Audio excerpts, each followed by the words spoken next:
около 3 лет назад увиделись первый раз в мечети. Вместе ходили на пятничные намазы, на праздники, всю Уразу вместе, практически, да, всю Уразу вместе были. Он тоже какое-то время держал. И на этой почве что-то разговорились. Я на велосипеде ездил, он говорит, велосипед. Я у него спросил, на каком он сможет ездить. Естественно, пришли к выводу, что трехколесный будет велосипед самый оптимальный вариант для Рустама. И я обратился к сабинским бизнесменам, к друзьям, даже люди, которые просто узнавали то, что идет, как я даже не знаю, как выразить, то ли сбор, то ли какой-то. И тоже приняли участие, собрали сумму.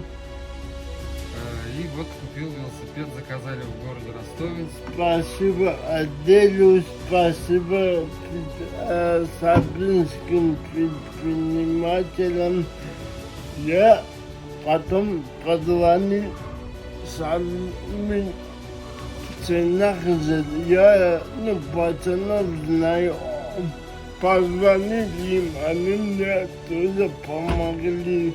Им тоже спасибо за все. Я давно мечтал о таком велике.